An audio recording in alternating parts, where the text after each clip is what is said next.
तो आज इस गणतंत्र दिवस के शुभ अवसर पर आप सभी आदरणीय देशवासियों को हार्दिक शुभकामनाएं। तो मैं आज ऐसे व्यक्तित्व के ऊपर बात करने जा रहा हूं जिनके ऊपर हमारा देश गर्व करता है। जी हां, आदरणीय भगत सिंह, जिन्होंने अपनी छोटी सी उम्र के हर एक क्षण को अपने देश की मिट्टी, अपने देश की शान, अपने देश की मान के लिए न्यौछावर कर दिए। ऐसे ही आदरणीय महापुरुषों से देश का सम्मान बना रहता है और आगे भी बना रहेगा।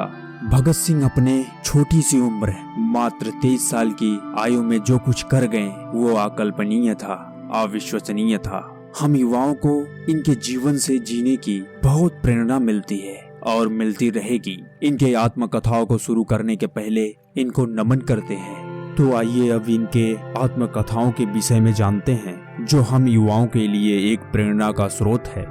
जैसा कि हम लोग जानते हैं कि भगत सिंह का जन्म 27 सितंबर 1907 को लायपुर जिले के बंगा में हुआ था और यह स्थान इस समय पाकिस्तान में स्थित है। और इनका पैतृक गांव खटकड़ कला है जो पंजाब भारत में स्थित है। जिनके पिता का नाम सरदार किशन और माता का नाम विद्यावती कौर था।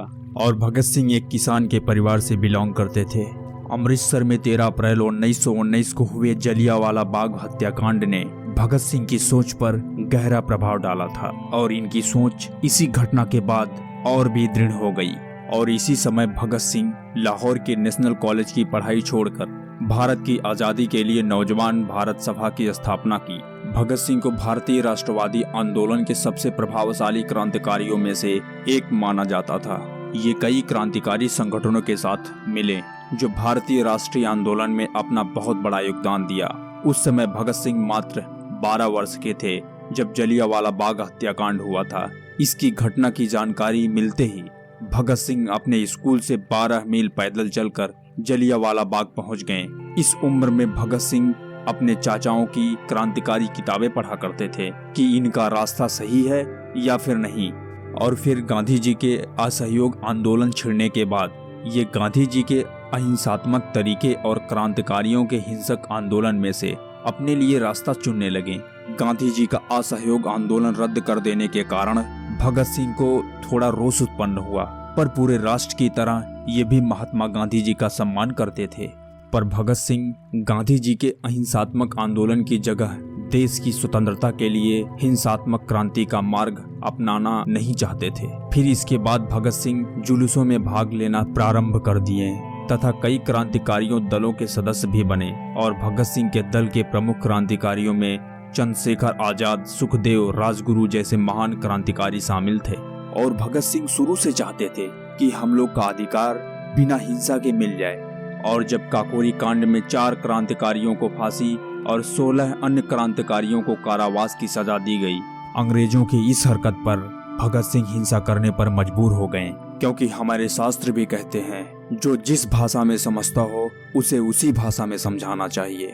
और फिर इन्होंने अपनी पार्टी नौजवान भारत सभा का नाम बदलकर एक नया नाम कर दिया जो हिंदुस्तान सोशलिस्ट रिपब्लिकन एसोसिएशन के नाम से जाना गया। और फिर इसके बाद साइमन कमीशन के बहिष्कार के लिए भयानक प्रदर्शन हुए। इन प्रदर्शनों में भाग लेने वालों पर अंग्रेजी शासनों द्वारा लाठीचार्ज भी किया गया। इसी लाठीचार्ज से घायल होकर लाला लाजपत राय की मृत्यु हो गई। और इस घटना के बाद भगत सिंह और हिंसात्मक हो गए और एक गुप्त योजना के तहत इन्होंने पुलिस सुपरिटेंडेंट स्टाफ को मारने की योजना बनाई गई। योजना के अनुसार भगत सिंह और राजगुरु लाहौर कोतवाली के सामने अनजान लोगों की तरह टहल रहे थे। और फिर 4:15 बजे वह अंग्रेजी ऑफिसर कोतवाली से निकलता है और उसके निकलते ही राजगुरु ने एक गोली सीधे उसके सर पर मारी। इसके तुरंत बाद वह ऑफिसर अपना होश खो बैठता है। इसके बाद भगत सिंह 3-4 गोली और मारते हैं जिससे उसकी मृत्यु हो जाती है। इन्हीं सभी कारणों से भगत सिंह अंग्रेजों के गिरफ्त में आ जाते हैं। गिरफ्त में आने के बाद भगत सिंह जेल में लगभग 2 साल रहे। इस दौरान ये लेख लिखकर अपने क्रांतिकारी विचार व्यक्त करते रहते थे। जेल में रहते हुए भी इनका अध्ययन लगातार जारी रहा जिससे अंग्रेजों को परेशानी होने लगी।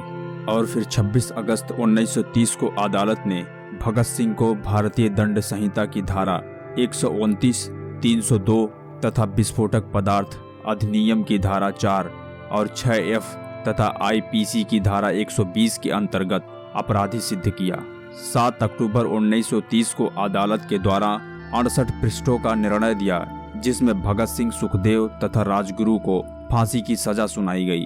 फांसी की सजा सुनाए जाने के साथ ही लाहौर में धारा 144 लगा दी गई। इसके बाद भगत सिंह की फांसी की माफी के लिए प्रीवी परिषद में अपील दायर की गई, परंतु यह अपील 10 जनवरी 1931 को रद्द कर दी गई। उस समय के सभी नेताओं ने अपने अपने तरीकों से प्रयत्न किए, पर भगत सिंह की फांसी रुकवा पाने में सफल नहीं रहे और फिर 23 मार्च 1931 को शाम में करीब 7:33 पर भगत सिंह तथा उनके 2 साथियों सुखदेव व राजगुरु को फांसी दे दी गई। फांसी पर जाते समय ये तीनों क्रांतिकारी गा रहे थे, मेरा रंग दे बसंती चोला, मेरा रंग दे बसंती चोला, मैं रंग दे बसंती चोला।